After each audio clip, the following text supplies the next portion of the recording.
Hello YouTube! I wanted to bring you another cosplay breakdown. This one is of my Poison Ivy costume. I have a little bit of a perfectionist streak in me, so this will be a great learning experience for any of you other like Type A perfectionist Enneagram 1 people out there. This costume was an exploration in me making things way too hard on myself for no reason whatsoever. So I'm going to show you what I did and the choices that I made, and I would like you to consider it a learning experience that you don't have to repeat. I chose to not necessarily try to mimic a specific Poison Ivy with this. I kind of looked around at the different iterations of her. I found another cosplayer that had done it in a way that I thought looked really great. And so I wanted to have a suit that was totally covered in leaves. I made the initial thing myself from scratch based on a Playboy bunny suit tutorial that I found that was very helpful. It involved, you know, putting saran wrap on yourself and covering yourself in masking tape. I had always avoided that process because it seemed like a lot of work, but it really takes you like 20 minutes and you're done. For whatever reason, in trying to make that suit, it was all fine until it came to the very end, and then it was like 4 inches too short. Part of what you do is you sew falsies directly in. They look like this. You can get them at the fabric store so that you keep shape in it. So you can see like this is where the top of it was, and then I just had to add an extra panel. The great thing about doing a suit like this is that it doesn't matter that I had to add this weirdo panel because I covered the whole thing in leaves. So you can't see where the old suit ended and the new one begins because it's covered in leaves. And you might also be able to tell that there's a panel at the very top. I had to make this thicker because this top layer of leaves was actually poking into me a little bit right here. It was irritating my skin. So I had to add a little padding so that the leaves hovered out away from my skin a little bit more. I did lacing up the back with just grommets. I did boning in mine because I wanted it to be nice and strong. I do recommend anytime you're doing lacing in the back that you at least have some just cheapo boning right here, just because otherwise the laces pull at it funny and then it ends up with these weird horizontal lines that you don't like. So I always recommend if you're doing any lacing to have at least boning here, and then I find honestly if you just have like a little bit of boning maybe right here, that makes up for a lot of that sort of stretchiness that you might get. The thing with this though is that honestly I probably didn't need any boning except for the back, because it practically stands up on its own. I mean, it does stand up on its own because of all the leaves glued to it.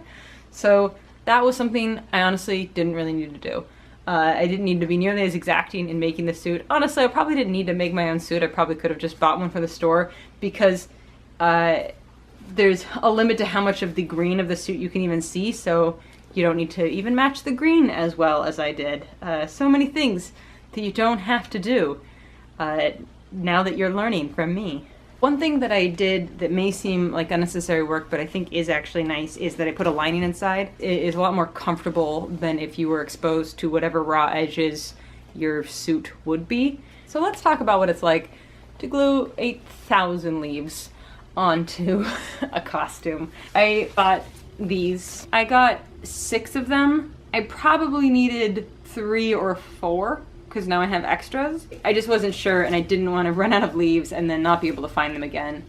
And so all this is it's just decorative ivy garland. When I first started gluing for a while, I was gluing them, I cut them off here at the base of the stem, and then the spine was still there, and so I was like trying to glue, like make sure there was bits in the spine and around it, and it was so much easier once I realized that I can just pull this whole thing off and have just a leaf. I can even show you. I'll show you one. You know, here is it when I cut it off, and then this spine thing literally just pulled right off and didn't rip anything. And so then this plastic bit can go away and you're left with a nice soft leaf that is fabric. I used plain old fabric glue to glue it to my suit. I separated the leaves into the different sizes so that I could start with small ones at the top and work my way down. I wanted that top part to be nice and detailed looking, and just sort of layered them, and then they got bigger as they went, so that now when you look at the bottom, the body of the suit here, you can see those are like the biggest leaves. And then I used more of the little leaves to help me with this because to get it to fit nicely into these parts, I needed some of the smaller ones. It does have to be done in stages because it just, after a while, it's just kind of wet and it's hard to get new pieces to go on there without disrupting the other ones because of how much you're moving the suit around. So you sort of have to do, you know, like 2 rows and then take a 15-minute break, and then you can do 2 more rows and do another break. I did leaves all the way down to the bottom, left the very bottom just fabric because hopefully no one's looking there, and then did them up the back as well, and I sort of bent them over the sides so that way there'd be a nice clean line there. That was my leaf gluing process. It took a really long time, but it does look beautiful. And once again, you can't see any of the bunny suit underneath, so any attention that you pay to how your stitches look or if your seams feel even or whatever, like none of that matters because the whole thing just gets covered in leaves. And it solves everything that went wrong underneath, including the fact that your costume was like 4 inches too short. So that's the suit. I got this wig from Arda Wigs, A-R-D-A, and this is the Ferrari Classic in Apple, and I love it. It's a great wig, and I thought it was just the absolute perfect color for the character, so I highly recommend this wig. Tights were kind of a pain. Since Poison Ivy has that high cut sides, you can see the entire thigh, which means it can't have any sort of reinforcement around the thigh, and those are not only hard to find, but very few tights tell you whether or not it has that. So if you can't tell from the pictures online or from the package in the store, you just have to buy it and then put it on and then see it or not. Fortunately, I only had to do that once, so I bought these tights, and they looked like online that they didn't have anything along the thigh, but then when I got them, they do. And it's so faint when you're looking at it that at first you think, oh, that's not that bad. They won't be able to see that, but once you put it on, there is definitely a big, thick line across your thigh, and it looks terrible. I got these from WeLoveColors.com. They're really great tights, nice quality. Weren't very expensive. I think these are $13 or $14. These are the nylon lycra microfiber solid color tights in Kelly green, and they do not have anything on the top that will show up when you're in your costume. Fortunately, I was able to find a good use for the tights that didn't work out, in that I cut the bottoms off and turned them into gloves. So what I decided to do with these, I wanted some sort of elbow length gloves for her. And so I cut off the bottom of the tights, and originally I was going to do the sort of classic, you know, loop around the middle finger glove, but then when I put them on this way at one point, where the loop was around my pinky, I actually liked the look of it way better, and it was easier to do things. It was easier to work with and everything. These sleeves are not actually attached in any good way to the glove. I think right now it's just attached with fashion tape because that's how I put it on myself. Because the nature of tights, you don't necessarily have to do much to check that the edge doesn't rip or anything. It just kind of stays there. However, this right here, because I knew there'd be lots of strain on it, I actually just covered the sides of this hole with some clear fingernail polish. If I see any parts of it starting to come undone, I'll probably do that same thing. Let's talk about shoes. The costumes that I usually make are pretty fantastical. Oftentimes they're not necessarily built out of parts that resemble real life clothing, things you would find in the real world, like normal looking pants or shirts or anything like that. And so I'm used to having to make from scratch every part of my costume because there's just nothing I could buy that looks exactly like the thing that I want.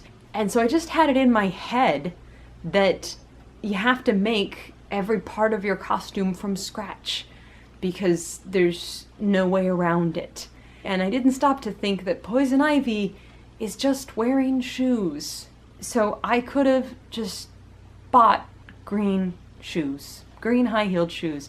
I could have bought them online, and I should have bought them online because what I did instead was I went to Goodwill and I bought a pair of shoes.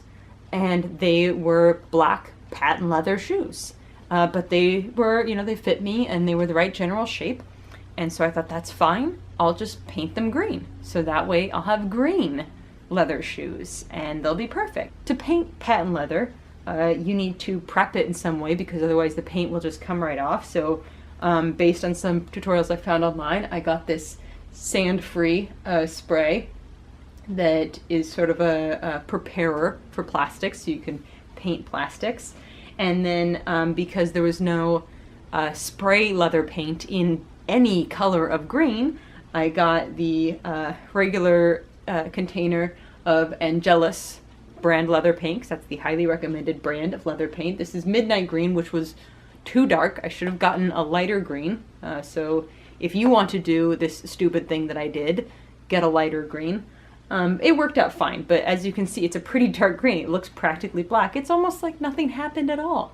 But something did happen. The thing that happened was that I painted coat after coat on these shoes, trying to get them to look green. And then once you paint all of those coats on the shoe by hand, you have to cover it with some sort of acrylic clear coat, which I used this for. And what you end up with is extremely dark green pumps that, if you could have found them anywhere for less than $36, that would have been a better deal. If I could have just found like a $40 pair of green pumps anywhere, I could have just bought them and worn regular shoes and not had to do any of this. So, lesson learned for me, to remember that you can just buy things. Not every piece of every costume will be so strange that it must be created from scratch. These are my learning shoes. I hope you enjoyed this cosplay breakdown of my Poison Ivy costume. Don't make the same mistakes I did. I will talk to you later.